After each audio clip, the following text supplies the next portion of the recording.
Ticket ప్రైజెస్ని double triple చేస్తారు, prices బాగా పెరిగిపోయి. కానీ ఈ సినిమాకి మాత్రం నేను విన్నది ప్రైజెస్ని పెంచలేదనేది.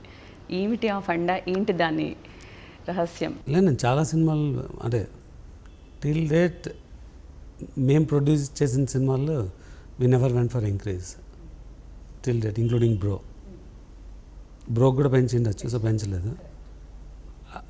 అలా అని ఏది పెంచానని చెప్పట్లేదు, రాజాసాబ్ పెంచాల్సి వస్తుంది because we spent way significant. So yeah, we thought we can take the movie in a affordable price for entire families to come and watch.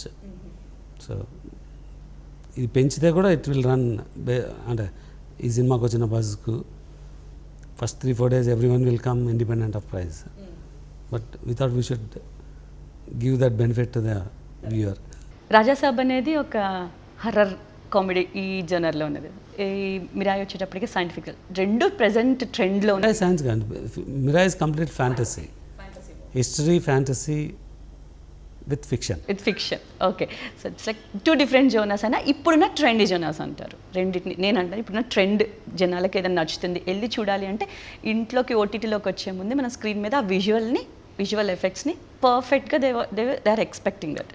So అవి రెండు ఎంతవరకు ప్రేక్షకుల్ని ఆకట్టుకుంటాయంటారు? See, both are fantasy movies. This has some history backdrop. This has a moderate star power. That has a superstar power. Correct well said. Pan India వరకు ఇండియాలో ఎలా promotions జరుగుతున్నాయి మాకు తెలుస్తుంది. పాన్ వరల్డ్ స్టేజ్లో ఎలా ప్రమోషన్స్ జరుగుతున్నాయి sir? See, we want to become a pan world. So ప్రస్తుతం we are releasing across the world but only targeting the Indian audience. So future goal is we want to go pan world targeting other audience. So both the movies has an opportunity downstream. And Mirai will release in Chinese and Japanese and few other countries. Same will happen with Raja Saab. We'll come to a stage where we'll release simultaneously across the world, addressing the global market and not just the Indian audience. Baahubali తర్వాత ప్రభాస్ని అంత హ్యాండ్సమ్గా రాజాసాబ్లో చూడడానికి Prabhas fans ఈ కలతో ఎదురు చూస్తూ ఉన్నారు.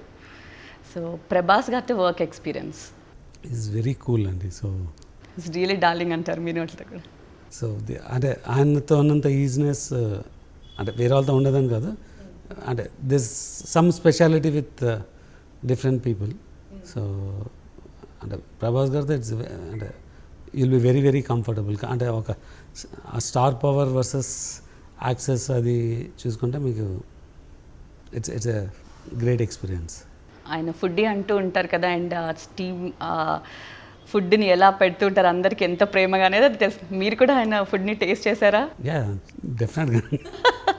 So ఆ ఎక్స్పీరియన్స్ని మాతో షేర్ చేసుకోండి. ఎప్పుడు ఎలా?